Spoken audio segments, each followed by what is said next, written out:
Halo semuanya, perkenalkan nama saya Destra Butar-Butar, saya berasal dari kelas 12-2. Nah, pada kesempatan kali ini, saya akan menjelaskan materi yang telah saya pahami dan saya pelajari di bab 3 mengenai kesadaran warga negara dan menghadapi kasus pelanggaran hak dan pengingkaran kewajiban.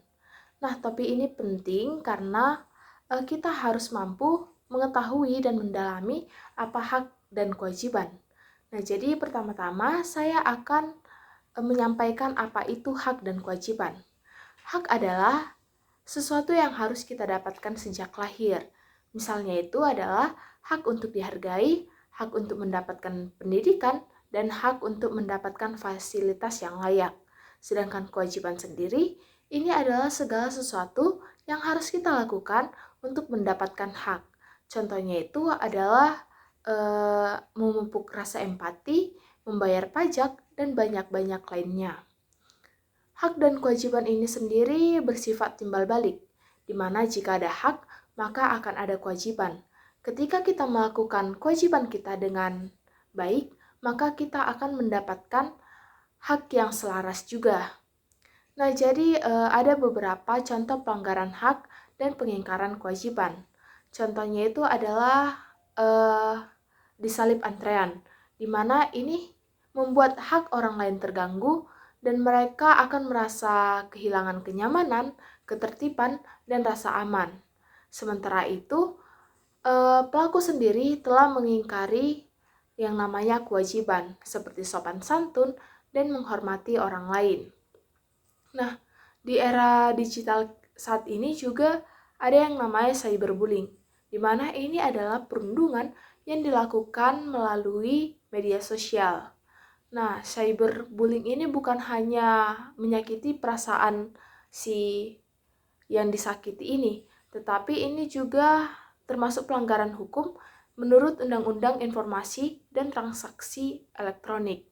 Selain itu, adapun sebagai warga negara Indonesia, kita pastinya memiliki hak dan kewajiban yang diatur dalam Undang-Undang Dasar tahun 1945, di mana ada beberapa pasal penting, seperti yang pertama yaitu ada pada pasal 28A sampai 28C, yang dimana ini berisikan tentang warga negara itu dijamin hak asasi manusianya, seperti hak untuk hidup, hak rasa aman, dan hak bebas dari diskriminasi.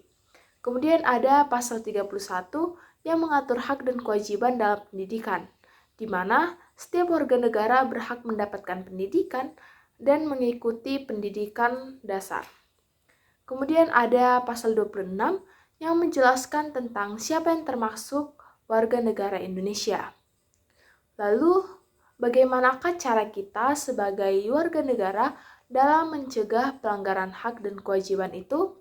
Nah, jadi di dalam buku itu ada menggunakan prinsip ASIK, A, S, I, K. Yang pertama yaitu analisis masalah untuk mengetahui fakta sebenarnya. Yang kedua, sesuaikan dengan aturan hukum dan peraturan yang berlaku. Yang ketiga, inisiatif, di mana kita harus mengambil langkah untuk mencegah pelanggaran. Dan yang keempat, yaitu ada kembangkan, di mana kita harus memulai ini dalam diri kita sendiri dulu, kemudian baru ke keluarga, ke teman, dan sekolah, bahkan sampai ke masyarakat. Nah, contohnya ini kita bisa mengingatkan teman agar tertib dalam mengantri, menjaga fasilitas umum agar tetap layak untuk digunakan diri kita sendiri maupun orang lain. Nah, jadi nilai Pancasila ini menjadi dasar penting dalam menjaga hak dan kewajiban. Seperti pada sila kedua, kemanusiaan yang adil dan beradab mengajarkan kita untuk menghormati martabat orang lain. Selain itu juga ini ditegaskan dalam sila yang kelima, keadilan sosial bagi seluruh rakyat Indonesia, di mana kita diajak untuk menjalankan kewajiban demi kesejahteraan kita bersama. Nah, jadi kesimpulan yang saya dapat dari bab 3 ini adalah bahwa kita sebagai warga negara harus menjalankan hak dan kewajiban kita dengan seimbang. Ini adalah kunci kehidupan kita sebagai warga negara Indonesia yang dapat mewujudkan masyarakat yang harmonis. Dengan menghormati hak orang lain dan melaksanakan kewajiban kita, masyarakat juga akan merasa adil, damai, dan bersatu. Oleh karena itu, marilah kita bertanggung jawab dalam menghormati hak orang lain dan melaksanakan kewajiban dengan penuh kesadaran. Dengan begitu, kita akan bisa merasa ikut membantu dan membangun Indonesia yang menjadi lebih baik lagi. Nah, jadi sekarang saya akan menjelaskan materi dari bab 4 mengenai generasi solutif menghadapi pelanggaran hak dan pengingkaran kewajiban. Nah, jadi hal yang pertama yang saya bahas adalah mengenai permasalahan yang terjadi. Nah, jadi seperti yang kita ketahui bahwa di lingkungan sekitar kita ini pastinya kita terkadang melihat ada orang yang disebut tidak adil ataupun tidak menghormati hak orang lain. Nah, misalnya itu ketika terjadinya perundungan di lingkungan sekolah, diskriminasi, ataupun tindakan egois yang merugikan orang lain. Pelanggaran hak dan pengingkaran kewajiban ini tidak hanya masalah moral, tetapi ini juga masalah hukum dan sosial. Karena ini bisa merusak martabat manusia dan mengancam hak yang tidak bisa dicabut dalam keadaan apapun. Nah, adapun tantangan-tantangan di era modern kita saat ini, yang pertama yaitu adanya sikap individualisme, di mana ini adalah sifat di mana kita lebih mementingkan diri kita sendiri dibandingkan kepentingan bersama.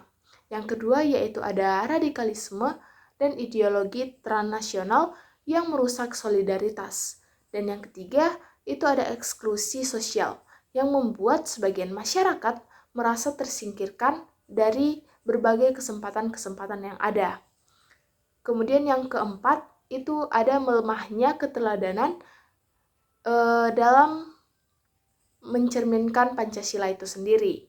Nah, jadi adapun akibatnya, yaitu pelanggaran hak dan kewajiban masih sering terjadi meskipun Indonesia sudah mempunyai hukum hak asasi manusia yang kuat. Adapun nilai-nilai Pancasila dan kemanusiaan itu tercermin dalam sila kedua, kemanusiaan yang adil dan beradab. Ini menjadi pedoman utama bagi kita yang mengajarkan kita untuk menghormati hak setiap orang tanpa terkecuali, menumbuhkan empati dan solidaritas agar masyarakat lebih peduli satu dengan yang lain.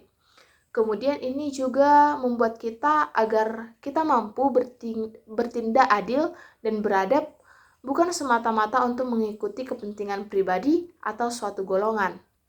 Bahkan Presiden Soekarno pernah menekankan kita sebagai masyarakat harus mampu menerapkan sikap berperi kemanusiaan, dan ini harus melekat dalam diri kita sendiri dan harus dibangkitkan melalui kesadaran, empati, dan pendidikan karakter. Adapun dampak dari pelanggaran hak sendiri, ini seperti yang pertama, kehilangan martabat dan rasa percaya diri. Yang kedua, ketidakmampuan berpartisipasi di dalam masyarakat.